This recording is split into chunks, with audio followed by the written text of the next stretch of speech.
My daughter-in-law texted me, "Heat up the leftover meatloaf, old man," but what I did next left them speechless. Let me tell you something. I'm Gary Mitchell, 59 years old, and I thought I knew what family meant. Boy, was I wrong. It was 9:45 p.m. on a Thursday when my phone buzzed on the kitchen table. I was sitting there staring at a bowl of canned soup I didn't even want to eat.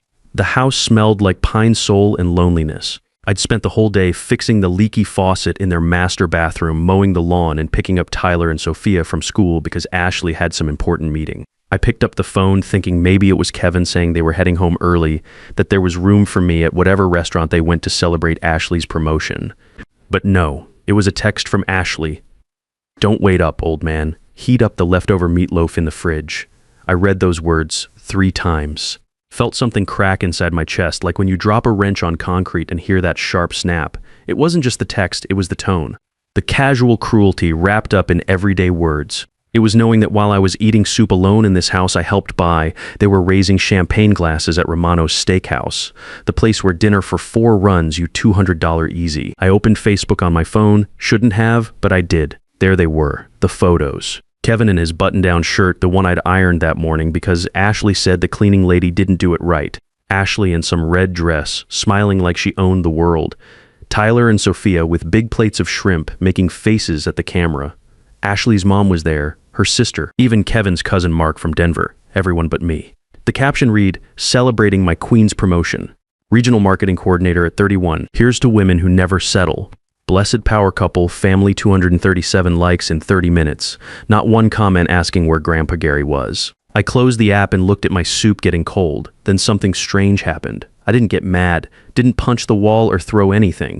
This calm feeling washed over me, like my brain finally caught up to what my gut had been telling me for months. I walked to my bedroom and opened the closet, because what they didn't know, what nobody at that table full of laughter and expensive wine could imagine, was that I'd been preparing for this moment since last Christmas, when Ashley told her friend on the phone that I was just temporary help until we figure out the old man situation. See, I'd been recording things, documenting everything, building a case like the methodical factory worker I'd been for 35 years. And this time, I wasn't going to heat up their leftovers. This time, I was going to disappear. And when they came home that night, drunk on wine and arrogance, what they'd find would shake them to their core. But let me back up and tell you how I got here. How a 59-year-old man who'd worked his whole adult life at Mitchell Manufacturing ended up being treated like an unpaid handyman in his own house. 3 years ago, I buried my wife, Linda. Cancer took her fast 6 months from diagnosis to goodbye.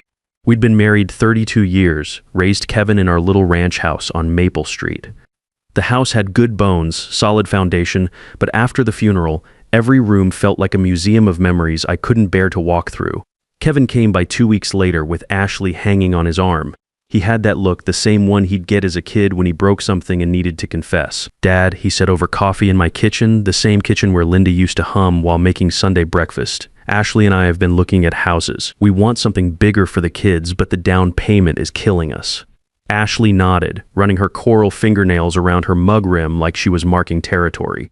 "The house we want in Riverside Meadows needs $75,000 down. We've saved for 2 years, but we're still $30,000 short." They didn't have to spell it out. The weight of their expectation hung in the air like smoke. "How much do you need?" I asked, already knowing I was about to make the biggest mistake of my life. Kevin looked at his shoes, still doing that thing he'd done since he was 8 years old when he wanted something. "If you sold this place, Dad, you could come live with us. You wouldn't be alone anymore. The kids love having you around. It would be perfect." Ashley smiled that magazine-perfect smile she'd perfected for her marketing job. "It really would be ideal, Gary. You could help with Tyler and Sophia, and we'd all stick together. Like real family, that word family. It got me every time. I signed the papers 3 weeks later. The ranch house sold for $145,000 minus, not bad for a place I'd bought in 1995 for $89,000. I gave Kevin $75,000 for their down payment and kept the rest in a savings account, thinking it was my insurance policy. What I didn't do, and this still keeps me up some nights, was insist on putting my name on the deed of their new house. Kevin said it wasn't necessary, that it was all family anyway. "Why complicate things with extra paperwork? Just makes it cleaner this way, Dad," he'd said. "We can always add you later," and I, like a trusting fool, believed him. The house in Riverside Meadows was everything our old place wasn't. New construction, HOA fees, mailboxes that all matched, and neighbors who barely waved when you passed. 4 bedrooms, 3 full baths, 2-car garage with automatic doors, modern appliances, granite countertops, the works. Nice place. Expensive place. Cold place. The first few months weren't terrible. I found my routine. Up at 5:30 a.m. to make coffee the way Kevin liked it, black, with just a pinch of sugar. The way I'd taught him when he was 12 and wanted to drink grown-up coffee with me on Saturday mornings. I'd cook breakfast. Eggs over easy, bacon crispy, but not burnt, toast cut diagonal like Linda used to do. I'd get Tyler and Sophia ready for school, pack their lunches with little notes like "Have a great day," "Love Grandpa," and walk them to the bus stop at the end of our cul-de-sac. Ashley would breeze out at 7:45 sharp in her business suits and that expensive perfume that probably cost more than I spent on groceries in a month. She'd barely look at me on her way to her silver Lexus, the one they'd bought 6 months after moving into the house they couldn't afford without my help. Kevin would leave at 8 for his construction supervisor job, sometimes giving me a quick forehead kiss like he had since he was little, sometimes just calling out "Thanks, Dad," without even turning around. Then the house would go quiet, except for the expensive central air system that Ashley insisted had to be set to 72 degrees year-round. And I'd stay behind, washing dishes in the farm sink that cost more than my first car, doing laundry in the high-efficiency machines I'd bought them for Christmas, fixing whatever needed fixing around their perfect house. Because Ashley had standards, high standards that she'd inspect every evening when she got home from managing marketing campaigns for medical device companies. She'd walk through the house like a general inspecting troops, running her finger along baseboards looking for dust, checking the bathrooms like she was grading a hotel, opening the refrigerator to make sure everything was in its designated spot according to the system she'd created. "Gary, the mirrors have water spots. Gary, Tyler's school uniform isn't pressed right. Gary, why did you use the expensive fabric softener? The store brand works just fine. Never Grandpa, never Dad, like Kevin called me, just Gary, like I was the maintenance guy who happened to live in their house." Sometimes she'd add "please" at the end, but it always sounded like an afterthought, the way you'd thank someone for holding a door. The kids loved me, though. That was the real thing in all this mess. Tyler would hug me when he got home from school, his backpack flying off his shoulders as he told me about his day, who got in trouble, what they had for lunch, whether his teacher, Mrs. Henderson, liked his book report. Sophia would climb into my lap during their evening cartoons, her head fitting perfectly under my chin like Kevin's used to when he was small. But whenever Ashley caught these moments, her face would change. Not angry exactly, but something colder, like she was calculating something in her head. One evening in November, Sophia was helping me make chocolate chip cookies, Linda's recipe that I'd memorized by heart. Sophia was standing on the kitchen step stool, carefully counting chocolate chips into the bowl, when she looked up at me with those big brown eyes and said, "Grandpa Gary, I love you more than anybody in the whole world." Right in front of Ashley, the silence that followed felt like someone had sucked all the air out of the room. Ashley's coffee mug stopped halfway to her lips. Sophia kept stirring the cookie dough, oblivious to the tension. That night, I heard voices through the wall between my room and theirs. Not shouting, Ashley was too controlled for that, but that intense whisper fighting that married couples do when they're trying not to wake the kids. "Your father is undermining my authority with my children. Kevin, they're my kids too, Ash. He spoils them, gives them everything they ask for. Makes me look like the bad guy when I have to set boundaries. He's just being a grandfather. He's being an interference, and it needs to stop." I pressed my ear against the wall, waiting for Kevin to defend me, to say something, anything. But all I heard was silence, then the creak of their bed as someone rolled over. That's when I knew I'd crossed some invisible line I didn't even know existed. The months that followed, the humiliations got more creative. Ashley would plan family outings and forget to mention them until they were walking out the door. "Oh, Gary, we're going to the zoo. Didn't I tell you? It's kind of a small car situation. You know how it is." She'd have her book club over and introduce me to her friends as Kevin's dad, who helps around the house never as family, never as grandpa to her children. They stopped including me in photos. At Christmas, when they set up for the annual family picture in front of their 12-foot tree, the one I'd helped Kevin wrestle into the living room and string with 800 lights, Ashley handed me her phone. "You take the best pictures, Gary. You have such steady hands." So I stood behind that camera watching my son, my daughter-in-law, and my grandchildren smile like a Christmas card while I disappeared from their family history. That photo ended up in a silver frame on the mantle. I wasn't in a single family picture anywhere in that house, like I was some kind of ghost who happened to do laundry and fix leaky faucets. But what really got to me was the recording I made by accident in February. I'd been using my old phone to time myself doing yard work. Doctor said I needed more exercise for my blood pressure, and I forgot to turn it off when I came inside. Ashley was on a call with her sister in the kitchen, and she didn't see me in the hallway hanging up my work jacket. No, seriously, it's like having a live-in handyman who works for free. Ashley laughed. He gets up early, makes breakfast, watches the kids when I need him to, fixes everything that breaks. And the best part, I don't have to pay him or give him vacation days because he's family. Her sister said something I couldn't hear. Then Ashley continued. Kevin feels guilty sometimes, but I keep telling him that Gary's better off here than rattling around alone in some depressing senior apartment. Besides, where else is he going to go?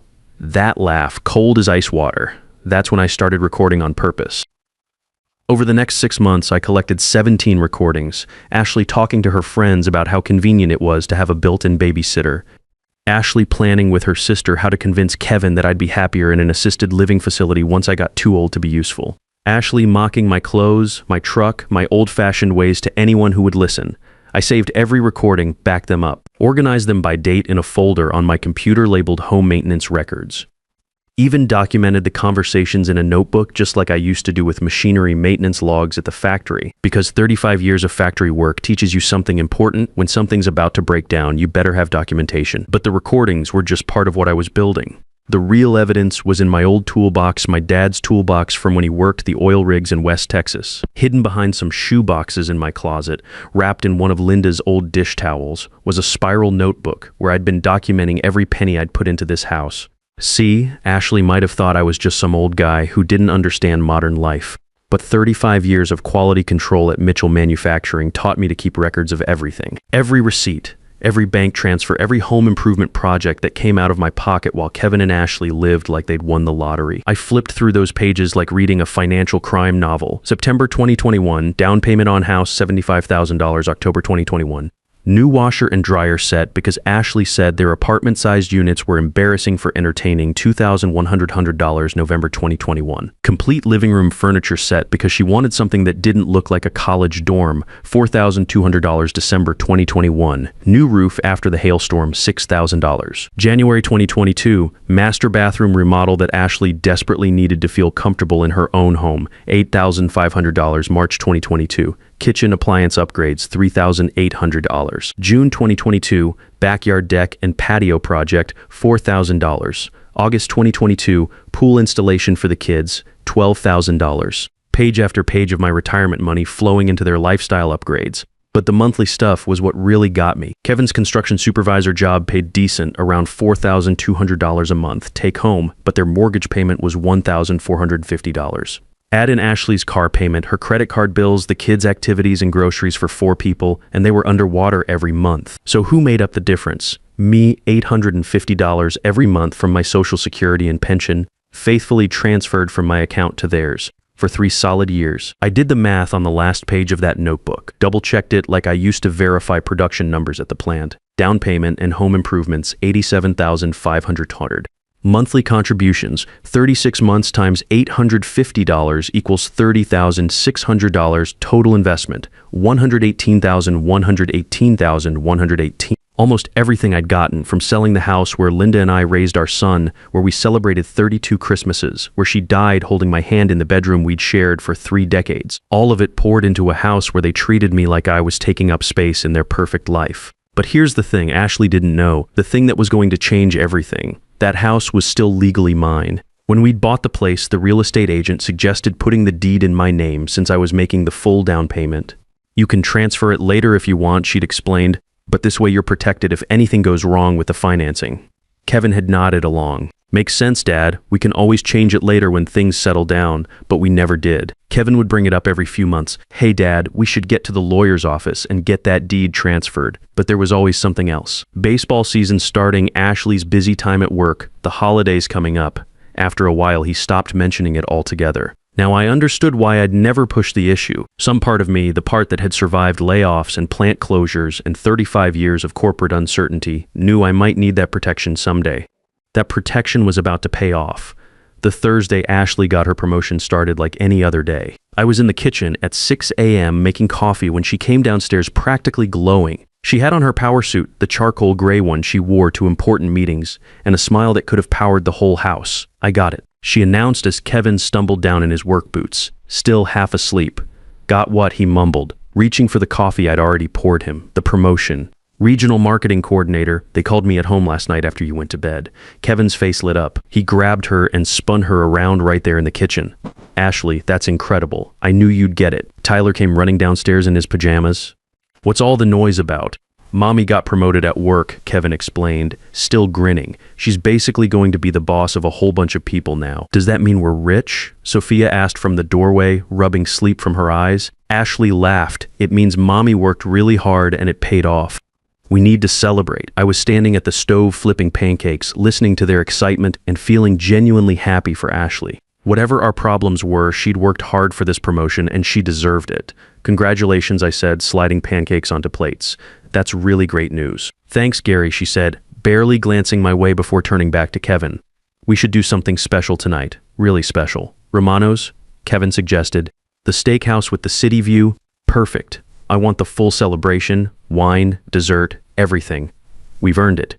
Tyler raised his hand like he was in school. Can I order the lobster? Tonight you can order whatever you want, buddy, Kevin said.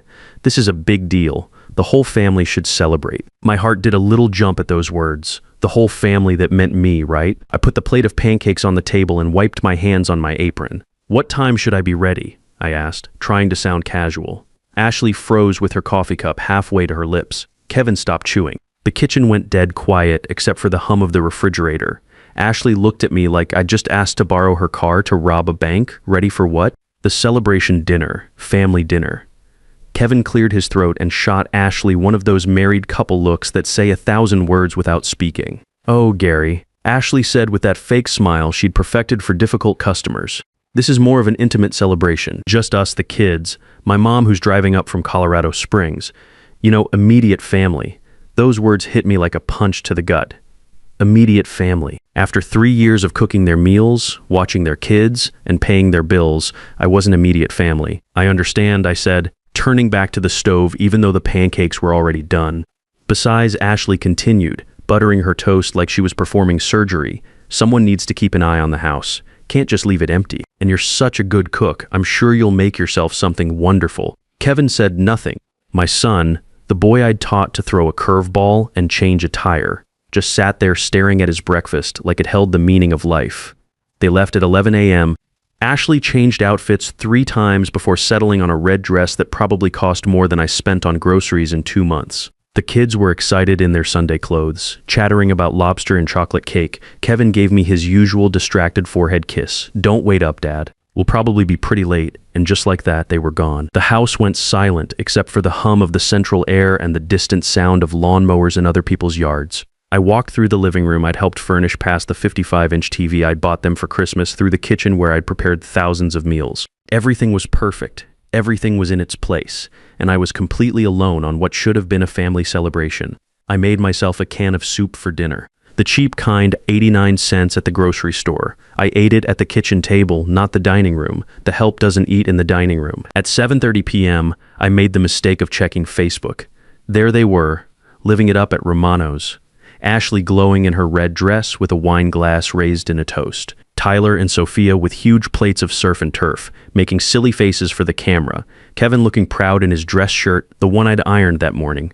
The whole table was there. I counted them: Kevin, Ashley, the kids, Ashley's mom, her sister and brother-in-law, and 2 other couples I didn't recognize. 10 people celebrating while I ate soup alone in the house I'd helped buy. The comments were rolling in. Congratulations, Superwoman. You deserve everything. Beautiful family. Nobody asked where Grandpa Gary was. Nobody noticed someone was missing from the family photo.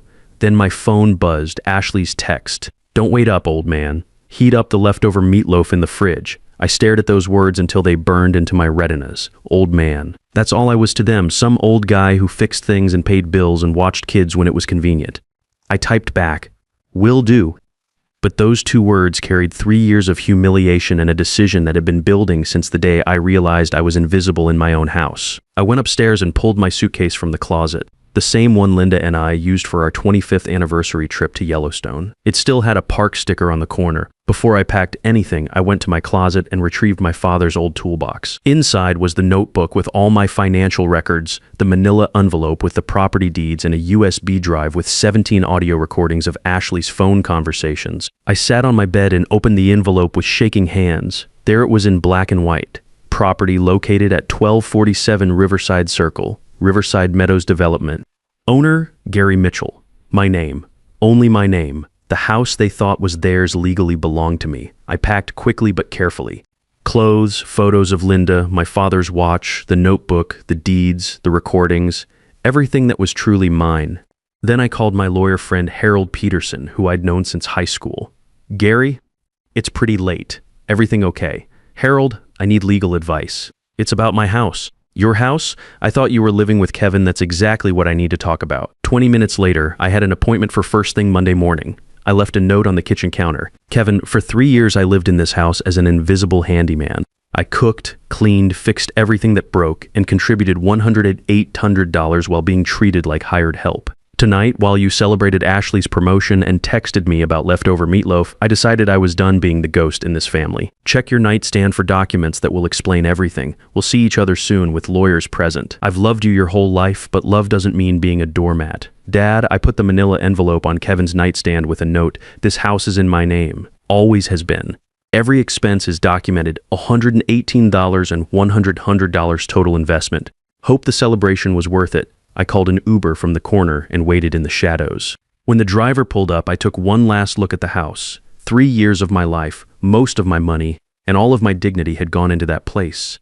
Long trip tonight, the driver asked as we pulled away. I watched the house disappear in the darkness. Not a trip, a journey back to myself. As we drove through the quiet subdivision, I imagined them coming home. Kevin fumbling for his keys, Ashley laughing about her promotion, the kids sleepy in the backseat. Walking into that house, calling my name to tell me about their expensive dinner, finding silence. Going upstairs confused, seeing my empty room, then finding the note and envelope, understanding everything. Monday morning, I sat across from Harold in his law office downtown. He'd spent an hour reading through my documentation, shaking his head and whistling under his breath. Gary, this is ironclad. You own that house outright. You can evict them, charge them back rent, sell it tomorrow if you want. They have zero legal claim to the property. What I want, I said slowly, is for them to understand what they lost. Not just a house, me, their family, their foundation. We worked out a plan, a 60-40 property split, me keeping the majority ownership, Kevin getting enough to stay in the house but never forget who really owned it, monthly rent payments to me, mandatory family counseling for Kevin and me, and one more thing, Ashley would have to attend financial planning classes to learn the value of money and respect. That afternoon, I sent one text to Kevin, family meeting tomorrow, 2 p.m., Harold Peterson's office on Main Street. Bring Ashley. Come ready to listen. 3 days later, I was sitting in that law office watching my son's face crumble as he realized what he'd lost. Not just property rights, but his father's respect. Ashley sat pale and silent as Harold explained their legal situation. I didn't know, Kevin kept saying, Dad, I didn't know you felt this way. You didn't ask, I replied. For 3 years, you didn't ask. The meeting lasted 2 hours. By the end, we had an agreement. They could stay in the house, but things would change. I'd keep my apartment downtown. They'd pay me rent. We'd go to counseling. Ashley would attend money management classes. Most importantly, I'd never again be the invisible old man in my own house. 6 months later, Kevin and I have coffee every Wednesday. He calls me Dad again, not just when he needs something. Ashley says please and thank you now, and she means it. The kids still love their grandpa Gary. I sleep peacefully in my small apartment, knowing I finally found my voice. Sometimes the most loving thing you can do is teach people not to take you for granted. Respect isn't given, it's earned, demanded, and sometimes fought for. At 59, I learned it's never too late to stand up for yourself, even against your own family. The hardest lesson I learned at 59 wasn't about money or legal documents. It was that teaching people how to treat you sometimes requires walking away from everything you've built for them. Family isn't about blood or obligation. It's about mutual respect, and respect can't be inherited, borrowed, or taken for granted. Sometimes the people who need your love the most are the ones who've forgotten how to value it, and the only way to remind them is to stop giving it away for free. I spent 3 years trying to buy my place in their family with money and service, when what I should have been demanding all along was simple human dignity. The most expensive mistake you can make is investing everything you have in people who see your generosity as weakness instead of love.